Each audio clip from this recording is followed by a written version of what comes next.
permintaan dan penawaran. Dimana nanti kita belajar juga tentang elastisitas permintaan dan penawaran. Nah, yang selanjutnya ada mekanisme tentang pembentukan harga, lalu ada harga keseimbangan, ya, dan juga ada penerapan dalam perhitungan saat permintaan penawaran supaya harga mencapai keseimbangan. Nah, beberapa hari yang lalu ya kita sudah belajar tentang pengertian pasar, ya kan? Nah, hari ini kita akan melanjutkan materi kita, yaitu tentang harga pasar, di mana ini materi semester 2 ya, bab yang ke pertama, materi yang kedua. Oke. Pernah berhenti ke pasar ya? Pernah. Sudah belanja? Sudah. Belanja apa? Baju. Apa lagi? Sayur.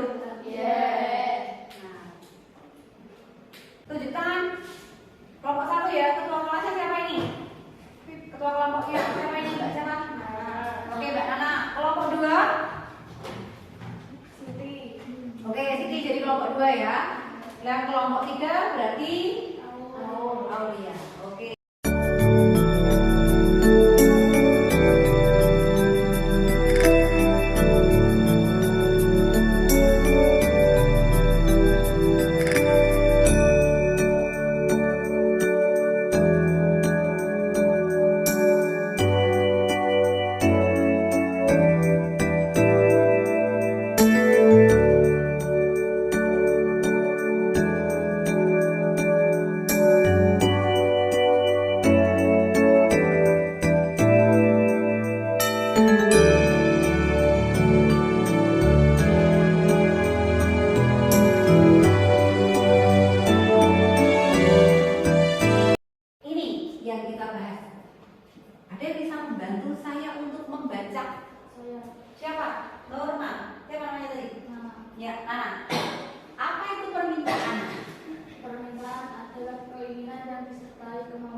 Iya, adalah permintaan, yaitu keinginan yang disertai kemampuan untuk membeli. Tentunya membeli apa? Barang atau jasa pada tingkat harga tertentu. Barang yang ada di pasar. Contohnya apa? Berarti kalau barang itu kan yang bisa diapain? Pakai, dipegang, ya kan, barang. Tapi kalau jasa, bagaimana kalau jasa? Contohnya kalau di pasar apa? Jasa, cek, yang di pasar, bengkel, ya, jasa. Itu kita sebagai jasa. Nah, kita mau cukur, kamu pergi kemana? Ya, tukang cukur. Saya mau belanja produk-produk makanan, misalnya minuman, sayur, kebutuhan pokok lainnya. Tentu perginya ke pasar ya, dengan membawa apa? Uangnya. Nah, hal-hal yang berkaitan dengan proses permintaan. Yang pertama yaitu apa, Mbak?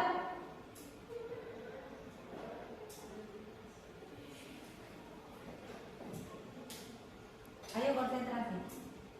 Kualitas yang diminta merupakan kualitas yang diinginkan. Betul. Keinginan konsumen tersebut disertai oleh kemampuan serta kesediaan untuk membeli. Kualitas yang diminta dinyatakan dalam Satuan waktu.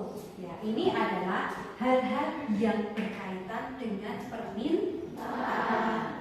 Kalau misalnya dewasa seperti kalian ini, kira-kira kebutuhan akan apa gitu yang kalian butuhkan saat ini? Tentunya anak TK, orang dewasa, orang yang sudah tua, mempunyai tingkat kebutuhan yang berbeda, ya tidak? Ya. Nah, kalau seusia anak TK, kira-kira kebutuhannya apa ya? Anak TK, jajan, betul. susu, betul. Apalagi permen, ya. Apalagi es krim gitu. Kalau anak TK. Tapi kalau anak dewasa seperti kalian, yang dibutuhkan apa? Uang. Ya. Untuk apa? Membeli apa? Kok di sekolah itu dibutuhkan apa? Oh, alat tulis. Terus apa ini? Bukan HP yang digunakan untuk beli apa? Kuota. Karena kita belajar sudah menggunakan media, ya. Perlu yang namanya kuota, ya kan? Enggak kayak anak kecil lagi, ya kan?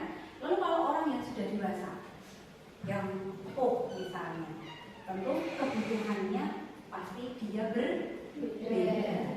Nah, selanjutnya, apa ini? Buku permintaan. Bisa dibaca siapa tadi? Ya. Buku permintaan. Jika harga suatu barang dan jasa meningkat, maka permintaan akan menurun. Sebaliknya, apabila harga suatu barang dan jasa menurun, maka permintaan akan meningkat. Oke, coba diulang lebih keras lagi. Hukum permintaan adalah jika harga suatu barang dan jasa meningkat, maka permintaan akan menurun. Sebaliknya, apabila harga suatu barang dan jasa menurun, maka permintaan akan meningkat. Iya, contohnya yang baru-baru ini apa? Yang mahal sekarang apa? Lombok, ya betul, karena dia sering belanja. Nah, dia tidak, ya kan? Harganya mahal, maka permintaan akan suatu barang tersebut jadi bagaimana? Menurun. Karena regane ya kurang. Dan begitu juga sebaliknya, apabila harga barang menurun, maka permintaan suatu barang bagaimana? Betul. Nah, itu yang disebut sebagai hukum permintaan. Sampai di sini ada pertanyaan? Sudah jelas ya? Atau disebut juga sebagai lanjut. Nah, ini adalah kurvanya. Ya, apabila harga naik, permintaan mengalami penurunan. Ya. Dan juga sebaliknya, jika permintaan itu naik, maka harganya pasti mengalami apa? Penurunan. Murah nih pasti permintaannya akan banyak. Ya tidak? Sampai di sini ada pertanyaan? Jelas ya? Oke. Pergeseran tentang kurva permintaan dan disebabkan oleh beberapa faktor. Yang pertama, Harga barang dan substitusi. oke. Baca sekali lagi yang keras. Harga barang komplementer dan substitusi. Oke, apa maksudnya ini? Harga barang komplementer. Barang komplementer itu contohnya apa? Yo. Sepatu. Sama kaos kaki, ya saling apa? Melengkapi ya. Contoh lain. Pulpoin dan tinta. Oke, ballpoint dan tinta. Contoh lain. Kopi dan gula. Betul. Kalau barang substitusi, jadi barang substitusi itu adalah barang pengganti. Kalau nggak ada ini, berarti bisa pakai ini. Kalau ada pulpen, berarti penggantinya apa?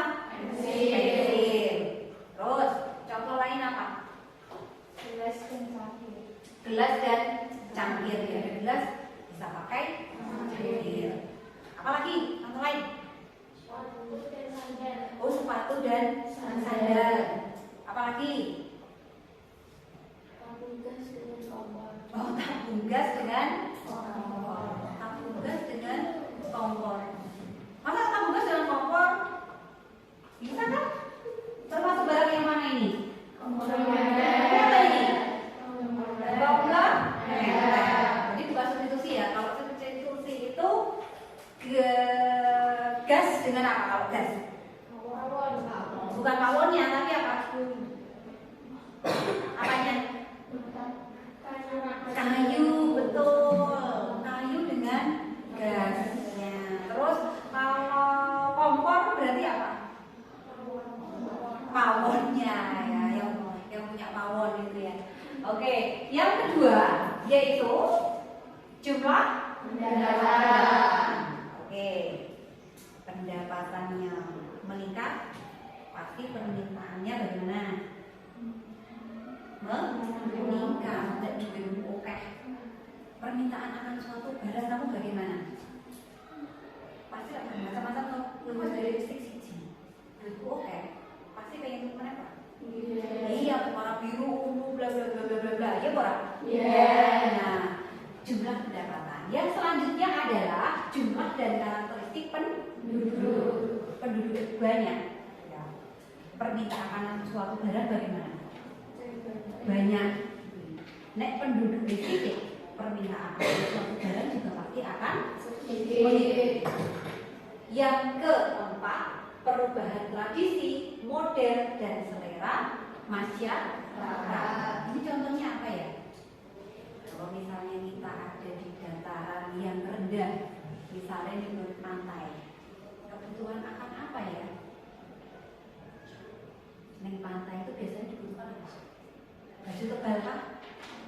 Ya, baju yang bagaimana? Baju yang bikini, yang santai, ya kan? Karena di sana musimnya bagaimana? Ya kan? Berbeda di daerah berhubung.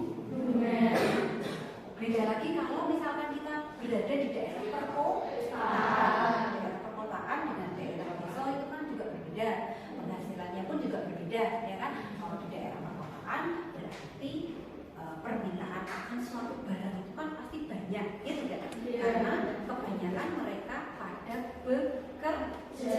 Tapi kalau di suatu desa kebanyakan mereka bertani, ya kan?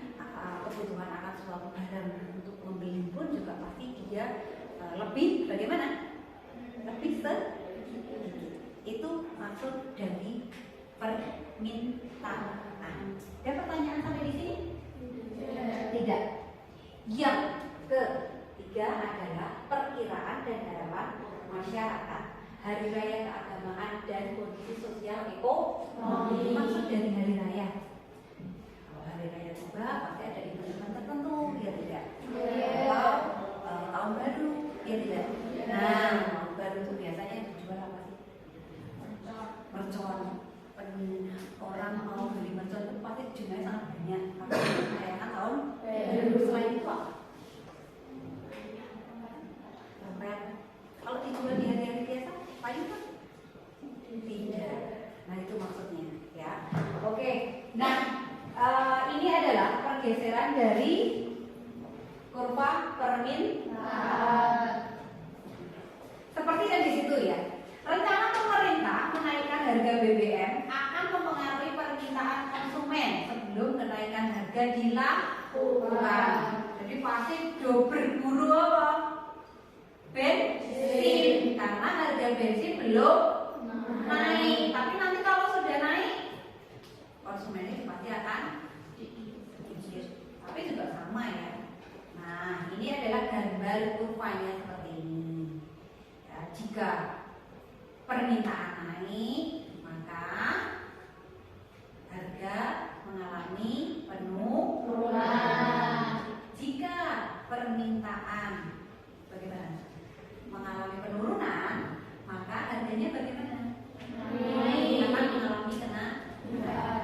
Sudah jelas sampai di sini? Sudah.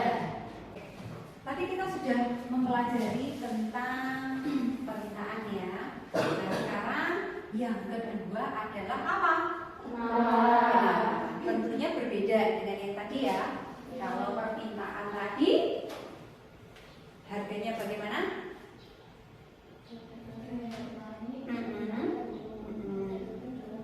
Oke, betul ya. Nah, sekarang kita ke penawaran. Siapa yang bisa baca?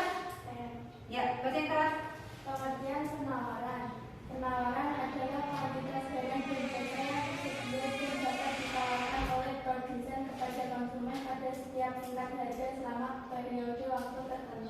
betul.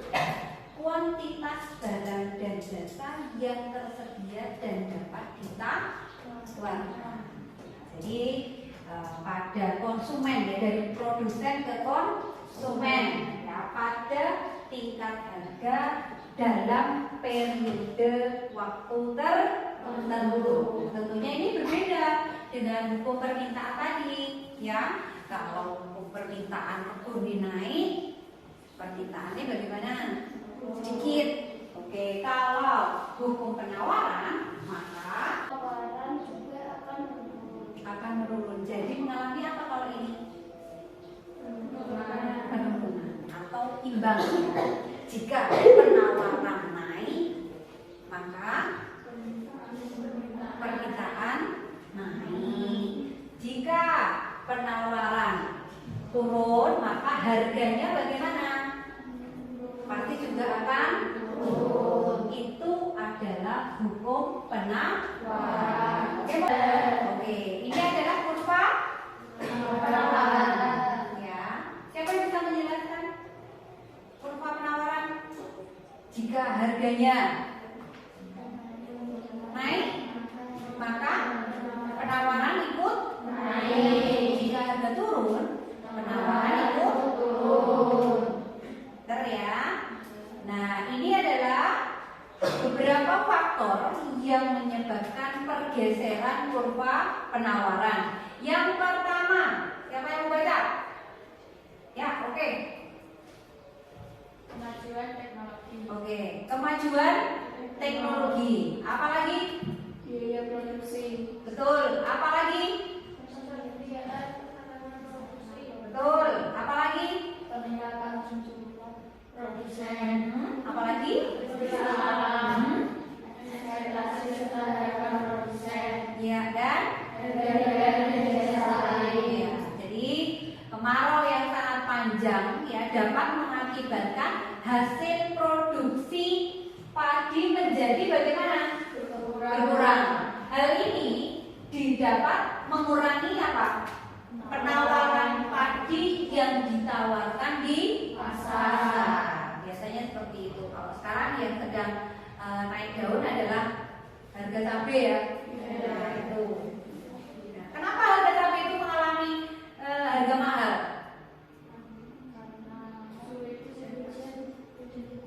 Mungkin hujan ya, mudah busuk ya. Lalu ada akhir tahun juga. Biasanya untuk ngapain? Nyambut tahun baru ya. Terus apa lagi? Tentunya ini ya, ada peristiwa alamnya ya. Oke.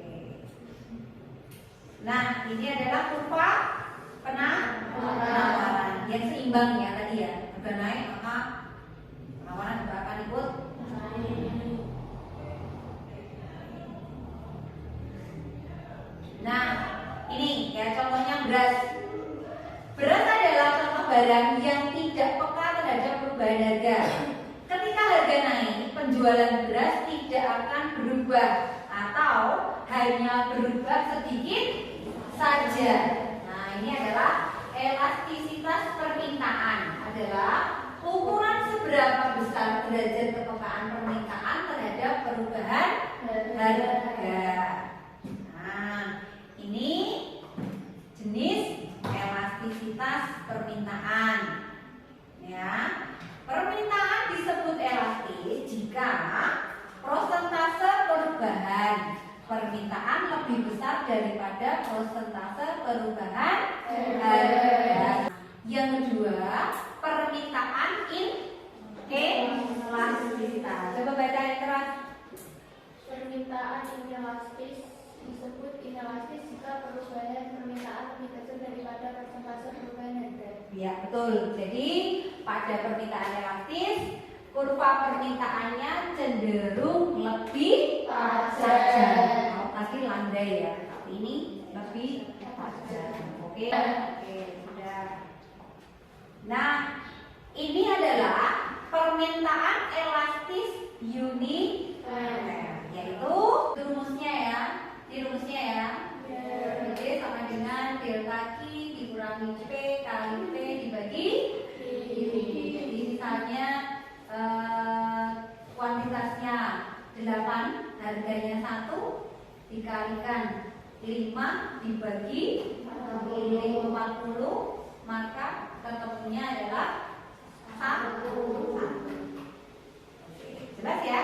Nah, kalau ini permintaan elastis sempurna.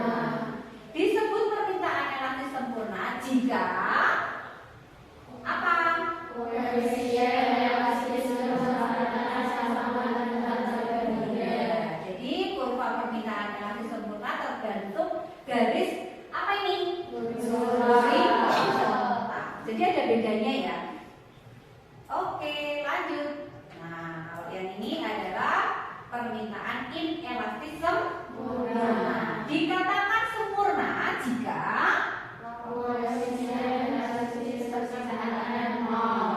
ya betul. Jadi kurva permintaan sempurnanya berbentuk garis vertikal. Kalau tadi yang horizontal, ini bentuknya vertikal. Oke, sampai di sini tidak ada pertanyaan? Nah, faktor-faktor yang mempengaruhi elastisitas permintaan yang pertama yaitu ketersediaannya barang substitusi atau barang pengganti. Lalu yang kedua,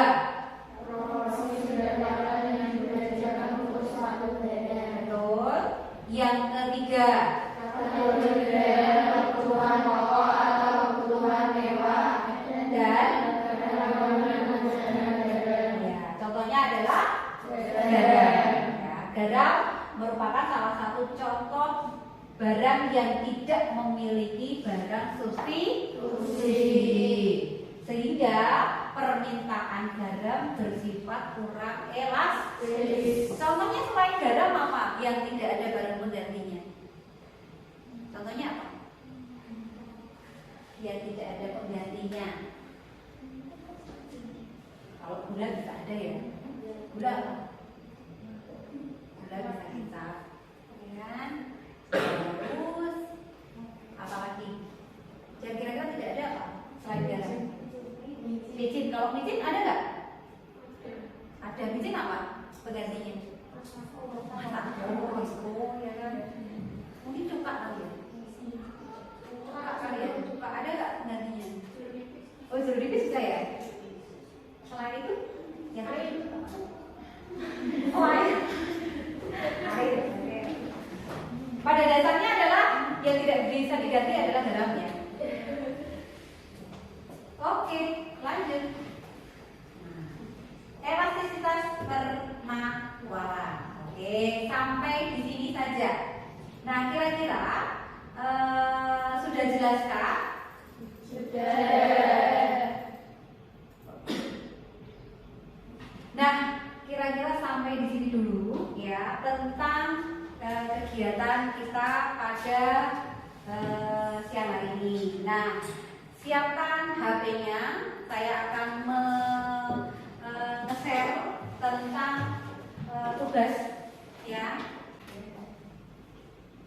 Ini 10 menit. Kalau bisa.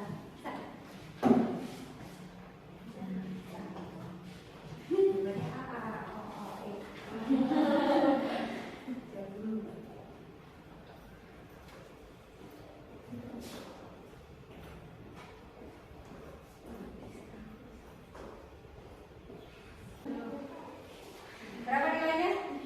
75. Peter. Siapa namanya? Kamil. Ayo berapa? 60. Siapa lagi? Kenalin di. Dapat nilai 10? Nih. 80? Nih. Siapa lagi? Sana ya 80. Oke, kita beri tutup pertama pada siang pada.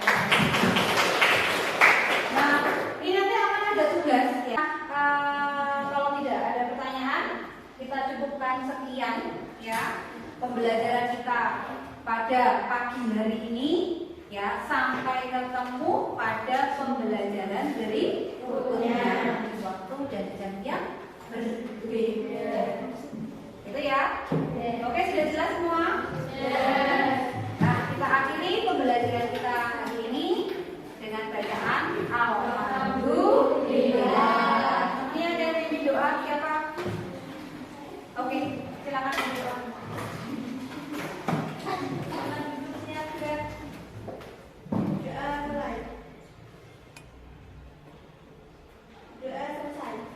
Oke, terima